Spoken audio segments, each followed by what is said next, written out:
En la mañana del 16 de mayo de 1998, en Harvest Time Bakery, ubicada en Leicester, Reino Unido, David Mays, de 47 años, y Ian Erickson, un ingeniero de 43 años, fueron asignados a recuperar una rejilla que se había caído de la cinta transportadora de un horno industrial.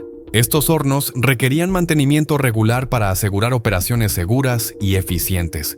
Dennis Masters, el ingeniero jefe, decidió que era mejor que la empresa se encargara del problema en lugar de llamar a los fabricantes del horno para que retiraran la rejilla caída. Aunque Mays y Erickson nunca habían realizado este tipo de mantenimiento antes, Masters creía que sería una tarea sencilla.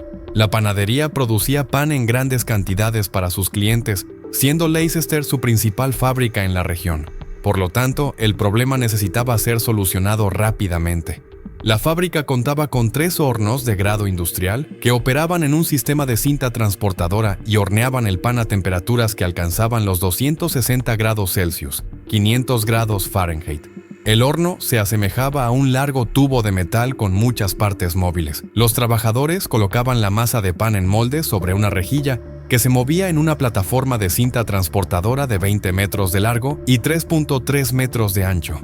Este sistema ocupaba casi toda la anchura de los hornos, lo que dificultaba el acceso para realizar el mantenimiento. Además, el proceso de horneado era lento, tardando 17 minutos en llevar el pan desde el inicio de la cinta hasta el final, asegurando así una cocción uniforme. Cuando la rejilla se cayó del transportador en el horno B, Masters decidió que Mays y Erickson debían retirarla, ya que representaba un peligro para la seguridad. Sin embargo, lo que parecía ser una tarea de mantenimiento sencilla pronto se convertiría en un infierno viviente. Masters confiaba en que Ian Erickson, quien contaba con más de 20 años de experiencia como ingeniero de mantenimiento trabajando con hornos de pan, podría manejar la tarea. Sin embargo, el ingeniero jefe pensó que Erickson podría necesitar ayuda y asignó a David Mays, un hombre de mantenimiento que trabajaba en la caldera de la fábrica, para que lo asistiera. Así se planificó apagar el horno B justo antes del cierre para darle aproximadamente 8 horas para enfriarse, de modo que Mays y Erickson pudieran ingresar al horno al día siguiente. Masters sabía que los hornos necesitaban de 8 a 10 horas para enfriarse lo suficiente y garantizar que fueran seguros para entrar, como lo estipulaban las normas de la industria. El plan habría funcionado de no ser porque el horno no se apagó como se había previsto. En ese día fatídico, la dirección de la panadería, cegada por la codicia, ignoró esa medida de seguridad crucial en su búsqueda de ganancias. A la mañana siguiente, un trabajador de la fábrica se dio cuenta de que el horno B seguía encendido y lo apagó a las 9 de la mañana. El horno, que normalmente funcionaba a una temperatura abrasadora de 500 grados Fahrenheit, había estado encendido durante solo 2 horas cuando Mays y Erickson llegaron a las 11 de la mañana. No está claro por qué el horno quedó encendido, pero probablemente ocurrió para que Harvest Time pudiera seguir utilizándolo para hornear pan. Los trabajadores de la fábrica habían retirado las rejillas del transportador, dejando un espacio por donde Mays y Erickson podrían entrar en el horno abrasador. La dirección de la fábrica sabía que el horno B no había estado fuera de servicio el tiempo suficiente, por lo que instruyeron a los trabajadores a instalar grandes ventiladores para soplar aire frío dentro del horno y acelerar el proceso de enfriamiento.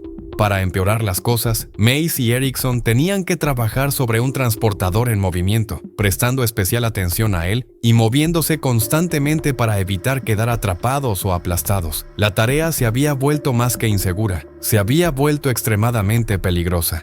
Sin embargo, Mays y Erickson fueron instruidos para entrar al horno con solo walkie-talkies y trajes delgados y todo en uno. No recibieron equipo especializado resistente al calor, un equipo de respaldo ni un informe de seguridad completo.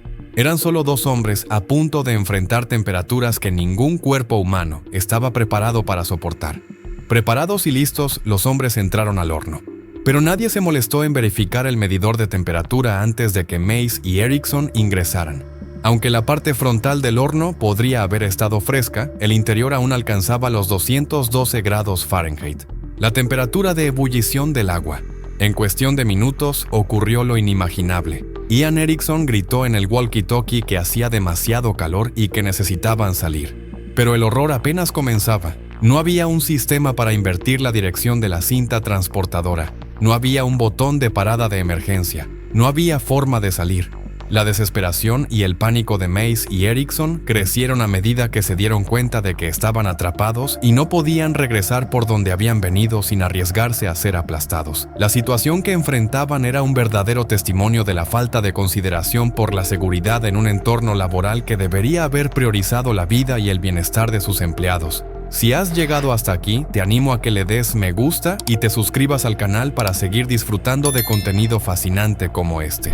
Tu apoyo es muy importante para nosotros. El calor les quemaba la piel y sus pulmones luchaban por respirar en esa atmósfera opresiva. Y mientras tanto, afuera del horno, sus colegas no podían ayudarlos a salir de su apuro. Durante 17 minutos, Mace y Erickson se vieron obligados a recorrer una prisión de fuego donde el único camino de salida los llevaba a través de más calor hirviente y sofocante. 10 minutos después de que los hombres entraran al horno, se volvió a escuchar la voz aterrorizada de Erickson en el walkie-talkie, gritando y suplicando que alguien los sacara de allí. Momentos después, los hombres se desmayaron, pero esto puede que no haya sido lo peor.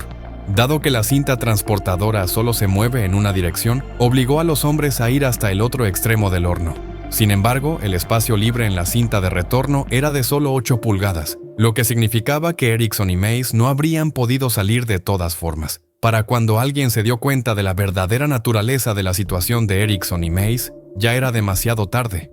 Después de que transcurrieran 20 minutos, Ian Erickson había llegado al final de la cinta transportadora, pero su cuerpo no cabía a través del estrecho espacio. Otros trabajadores de la fábrica tuvieron que usar una palanca para ensanchar el espacio lo suficiente como para poder sacarlo del horno. El cuerpo de Erickson presentaba graves contusiones, quemaduras y una extensa pérdida de piel por la exposición al calor. Los trabajadores intentaron reanimarlo con RCP, pero ya era demasiado tarde.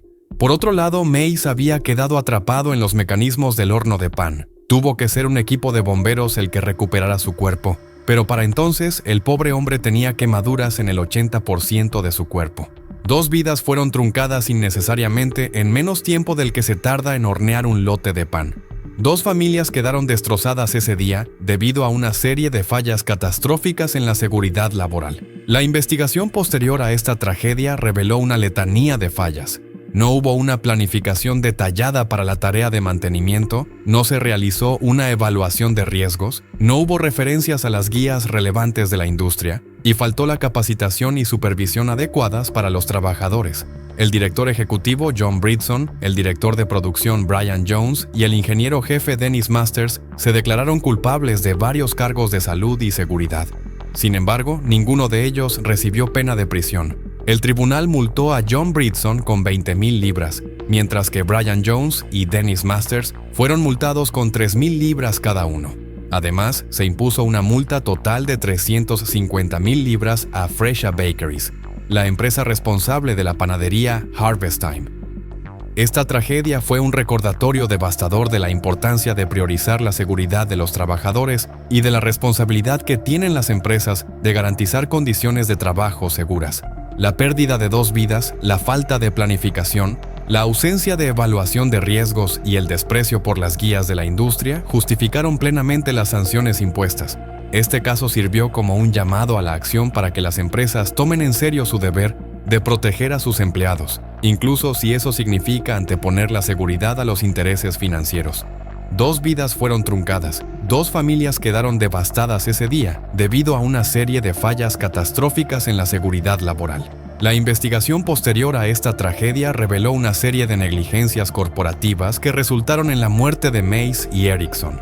La tragedia de Mace y Erickson no solo fue un recordatorio de la fragilidad de la vida, sino también un testimonio de la necesidad de un cambio en la cultura de seguridad en el lugar de trabajo. Las empresas deben asumir la responsabilidad de garantizar que sus empleados trabajen en un entorno seguro, donde se prioricen las medidas de seguridad y se implementen protocolos adecuados para prevenir accidentes. La falta de atención a estos aspectos puede tener consecuencias devastadoras, como se evidenció en este caso.